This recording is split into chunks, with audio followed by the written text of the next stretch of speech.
नमस्कार, मैं हूं आकर्षण उपल और इस समय आप ये सीधी तस्वीरें देख रहे हैं हरियाणा के जींद से। यूं तो जींद को बहुत सारे कामों के लिए जाना जाता है, लेकिन आज हम पहुंचे उन बच्चों के लिए जिन बच्चों ने नीट में अच्छा स्कोर किया है और वो डॉक्टर बनना चाहते हैं। आज हम पहुंचे हैं कैरियर प्रोवाइडर्स में, जो कि जींद में अवेलेबल है और इनकी 4 ब्रांचेस हैं पूरे हरियाणा के अंदर। आप देख सकते हैं कि एमबीबीएस करने के लिए जो बच्चे हैं वो कजाकिस्तान, यूक्रेन और रशिया जाया करते थे, लेकिन जब से यूक्रेन के हालात खराब हुए हैं तब से बच्चे जानना चाहते हैं कि आखिर वो किस जगह जाकर एमबीबीएस का दाखिला ले सकते हैं, कितने ऑप्शंस उनके पास है, फीस स्ट्रक्चर क्या रहता है और वहां की जो आबो हवा है वो किस तरह की है। आज हम पहुंचे हैं कैरियर प्रोवाइडर्स में मैम कामनी आश्री से मिलने, जो कि डॉक्टर है, खुद डॉक्टर हैं और बहुत सारे बच्चों को आज तक वो एमबीबीएस करवा चुकी हैं। यहाँ पर आप तस्वीरों में देख सकते हैं कि अलग अलग देशों की अलग अलग यूनिवर्सिटीज़ में वो खुद जाती रहती हैं, जहाँ पर उनको मान सम्मान भी मिलता है। उन बच्चों को वो एडमिशन दिलवाती हैं जो बच्चे नीट क्लियर करने के बाद एमबीबीएस में दाखिला लेना चाहते हैं। जिन बच्चों के पास करोड़ों रुपया नहीं है डोनेशन पे देने के लिए, उन बच्चों को कौन सी कंट्री में दाखिला मिल सकता है एमबीबीएस के अंदर, ये जानने के लिए बातचीत करेंगे कामिनी जी से, जो खुद डॉक्टर हैं जैसा कि मैंने आपको बताया। और यहाँ पर जींद में उनका हेड ऑफिस है और सबसे बड़ी बात यह है कि ये ऑथराइज्ड कंसल्टेंट है उन सभी कंट्रीज, उन सभी यूनिवर्सिटीज़ के लिए जो एमबीबीएस करवाती हैं। आज आपके उस हर सवाल का जवाब तो देंगे ही, साथ में आपको बताएंगे कि डॉक्टर कामिनी, जो कि खुद एक कैरियर कंसल्टेंट हैं, किस तरह से उन्होंने यूक्रेन में जब हालात खराब हुए तो खुद उन्होंने बच्चों को वहां से निकलवाने में ना केवल मदद की बल्कि भारत सरकार को लगातार ट्वीट कर कर कि हमारे जितने भी बच्चे हैं, चाहे उनका एडमिशन हमारी तरफ से हुआ है या वो इंडिया के बच्चे हैं, उन बच्चों को यहाँ से निकाला जाए। डॉक्टर साहब, सबसे पहले तो आपका स्वागत है। आज जींद पहुंचे और बहुत नाम सुना है आपका। मैं चाहूँगा आपसे 5 मिनट लें, आपसे बातचीत करें। सबसे पहले जानना चाहूँगा मैम कंपनी के बारे में, जो कैरियर प्रोवाइडर्स है कंपनी के बारे में क्या बताएंगे, क्योंकि आप खुद एक ऑथराइज्ड कंसल्टेंट हैं, खुद बच्चों को एमबीबीएस में एडमिशन दिलवाते हैं। एक्चुअली मेरी कंपनी पिछले 5 सालों से रनिंग में है और पिछले 5 सालों से जींद बेस्ड एजुकेशनल कंसल्टेंट के तौर पे मैं ऑल इंडिया स्टूडेंट्स की काउंसलिंग कर रही हूँ। अभी तक करीबन 8 लाख बच्चों को हम काउंसिल दे चुके हैं और साथ साथ जो बच्चा विदेश जाना इच्छुक है उन बच्चों को विदेश जाने के लिए भी हम गाइड करते हैं और यूनिवर्सिटीज़ में दाखिला भी करवाते हैं। केयर टेक भी हम उसमें सर्विस प्रोवाइड करते हैं स्टूडेंट्स को। मैम, क्योंकि इम्पॉर्टेंट इशू है, मैं चाहूँगा कि बाहर बैठ के आपके साथ बातचीत करें ताकि तमाम जो बच्चे हैं, उनके पेरेंट्स हैं, उनके तमाम सवालों के जवाब भी उन्हें मिले और जवाब के साथ साथ लोग जो जानना चाहते हैं कि किस कंट्री में जाकर आप एमबीबीएस कर सकते हैं, फ़ी क्या रहेगी आपकी और उस फीस के साथ साथ बच्चों को क्या क्या कंसल्टेशन में मिलेगा। मैम, आजकल यूक्रेन की हालत काफ़ी ख़राब है, आप जानते ही हैं। हालांकि मैंने टीवी पर देखा था, आपने काफ़ी मदद की उस टाइम जो बच्चे फंस गए थे। अब क्या ऑप्शंस हैं बच्चों के पास एमबीबीएस करने के लिए, क्योंकि जो मिडिल क्लास फैमिली है, लोअर मिडिल क्लास है, उसके पास इतना पैसा नहीं है कि वो यानी कि डोनेशन दे सके करोड़ों रुपया। सरकारी कॉलेज जिनको नहीं मिला, प्राइवेट कॉलेज में पढ़ नहीं सकते, क्या ऑप्शंस हैं, कौन कौन सी कंट्रीज़ हैं और आप इन बच्चों की क्या मदद कर पाएंगे? देखिए, ये बात बिल्कुल सत्य है कि बच्चे पहले यूक्रेन की तरफ जाते थे क्योंकि एक अफोर्डेबल कोर्स रहता था वहाँ पर। ठीक है, अफोर्डेबल यानी कि बजट के हिसाब से था बच्चों का। 25 से 30 लाख, मैक्सिमम 35 लाख तक की अच्छी टॉप रैंकिंग यूनिवर्सिटी, सरकारी यूनिवर्सिटी में दाखिला मिलता था। लेकिन अब क्या है कि बच्चे ऑप्शन ढूंढ रहे हैं। यूक्रेन के हालात असामान्य हैं, जाहिर सी बात है उधर जाना पॉसिबल नहीं है। तो इस समय आपको मैं एडवाइस कर सकती हूँ कुछ और कंट्री हैं जिसमें बच्चे दाखिला ले सकते हैं और अफोर्डेबल कोर्स में। इस समय यूरोप की कुछ कंट्रीज़ को मोस्टली पेरेंट्स थोड़ा सा अवॉइड कर रहे हैं। हर किसी पेरेंट्स का अपना एक ओपिनियन होता है सर। पहली बात तो मैं ये कहना चाहूँगी इन सबसे ऊपर कि जिस बच्चे का नेट स्कोर 600 प्लस है जनरल कैटेगरी से, तो वो बच्चा इंडिया में किसी भी गवर्नमेंट यूनिवर्सिटी में एडमिशन ले सकता है।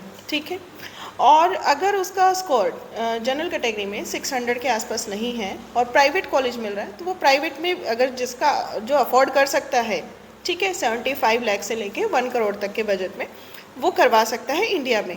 और रही बात जिसके 480 या 450 से नीचे स्टूडेंट्स हैं, जिसका तीसरा अटैम्प्ट या सेकंड अटैम्प्ट था, वो बच्चे 1 और साल ड्रॉप करने की बजाय अपना अब्रॉड की तरफ मूव ऑन हो सकते हैं।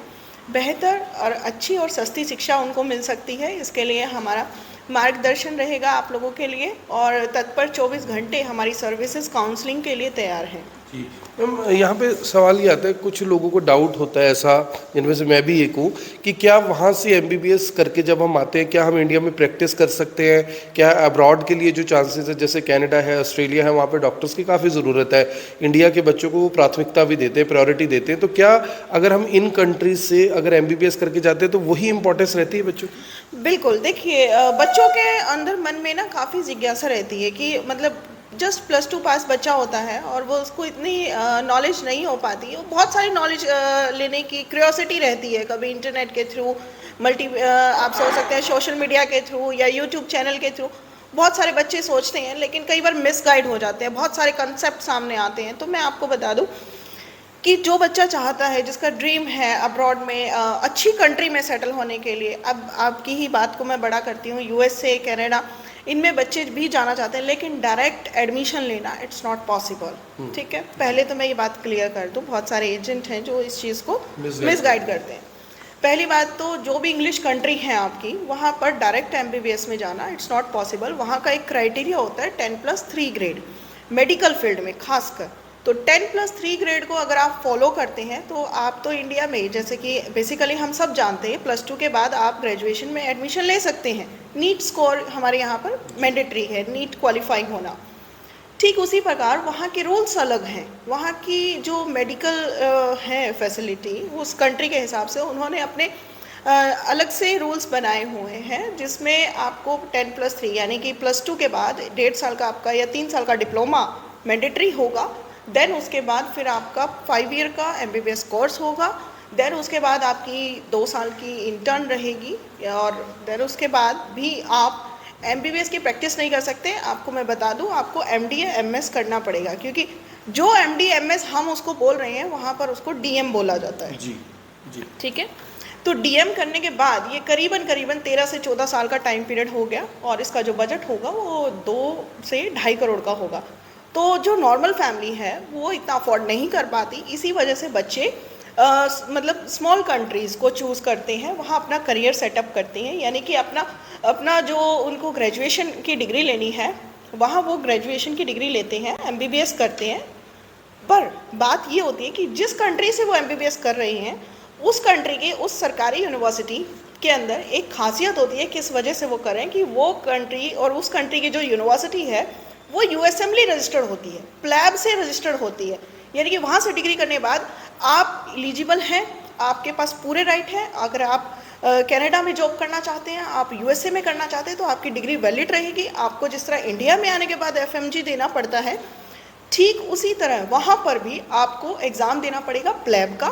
जैसे इंडिया में एमसीआई होता था, अब नेक्स्ट कर दिया है, ऐसे ही कनाडा का प्लैब होता है, और ऐसे ही यूएसएमली होता है। अब आप ये सोचिए कितना फ़ायदा हो गया, मतलब उधर 2-2.5 करोड़ प्लस 15 ईयर आपका लग रहा है, इधर आपने 5 या 6 ईयर में कोर्स कंप्लीट कर लिया यूएसएमली रजिस्टर्ड यूनिवर्सिटी से।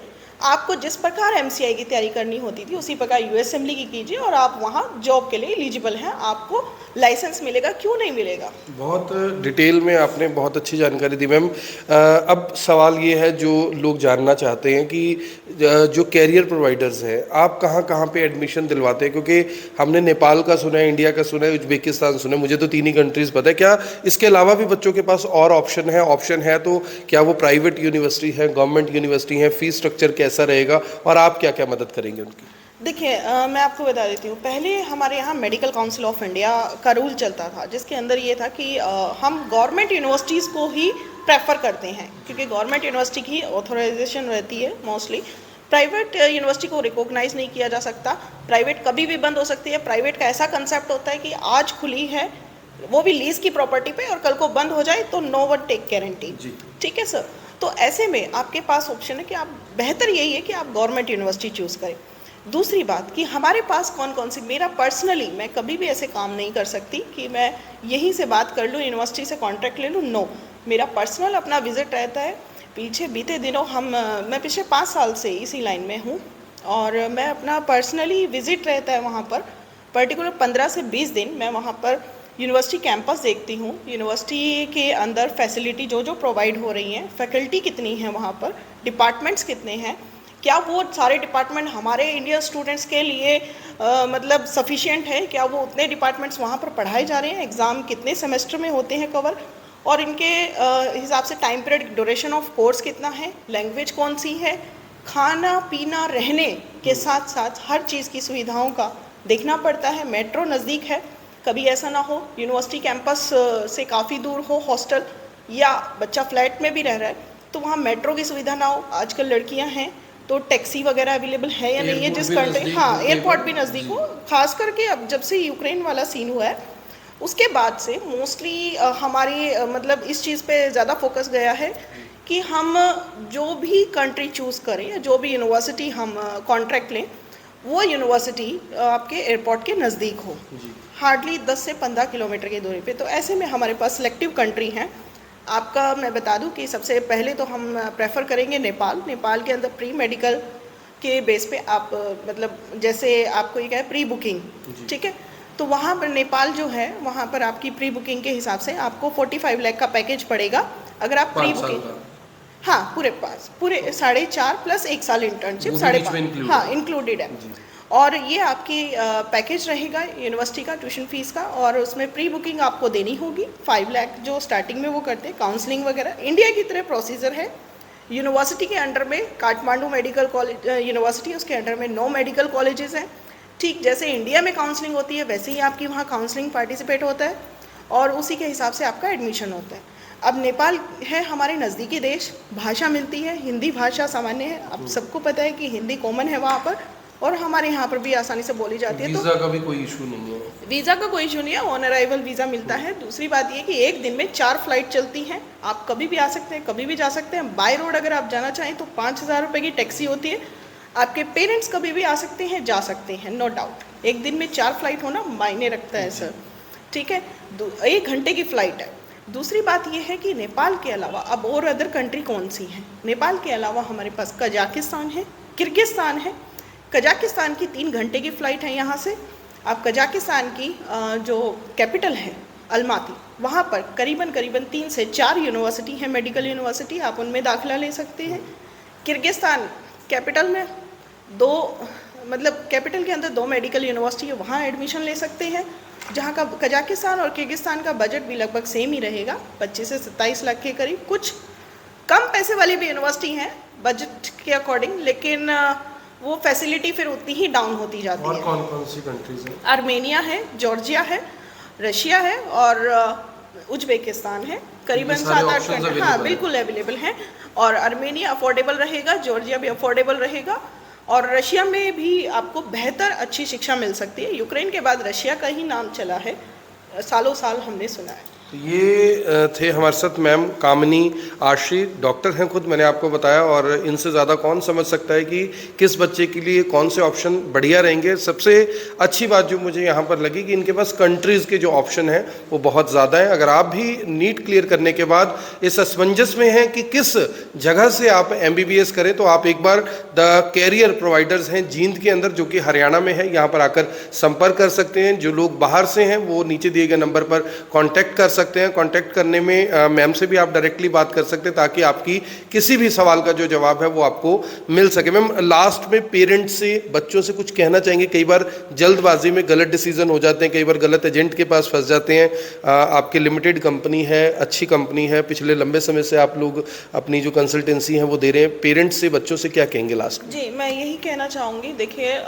फ्रॉड मैं नहीं कह सकती कि मैं ये बात नहीं कह सकती कि हर एजेंट फ्रॉड कर सकता है, ठीक है, मैं ये बात अपने ओर से नहीं कह सकती। लेकिन आप जहाँ भी एडमिशन करवा रहे हैं प्लीज़ उसके बारे में आप बिल्कुल भी आंख बंद करके विश्वास न कीजिए। आप एक बार उसकी तसल्ली खुद से भी कीजिए, हाँ क्रॉस चेक ज़रूर करना चाहिए। और वो ट्यूशन फ़ीस के बारे में कई लोग क्या करते हैं कि कम फीस बताते हैं, कई लोग बहुत ज़्यादा ले लेते हैं, तो इस चीज़ के बारे में आप गवर्नमेंट पोर्टल पे भी चेक कर सकते हैं। आप यूनिवर्सिटी की वेबसाइट, ऑफिशियल वेबसाइट पे जानना बहुत ज़रूरी है। ऑफिशियल वेबसाइट के बारे में आधे लोगों को पता होता है और आधे लोगों को नहीं पता होता, तो अगर आप ऑफिशियल वेबसाइट पे देखेंगे तो वहाँ आपको डिटेल्स सब मिल जाएंगी। जैसे हमारा नाम है या कंसल्टेंट है, हाँ जी, जैसे हमारा नाम नेपाल की ऑफिशियल वेबसाइट पे नाम रजिस्टर्ड है, वहाँ पर अगर इंडिया से कोई बच्चा जाना चाहता है तो वहाँ पर दिया हुआ है कि आप इनसे बात कर सकते हैं। और इसके अलावा आप जिस भी एजेंट से आप करवाते हैं तो आप उसको क्रॉस चेक ज़रूर कीजिए।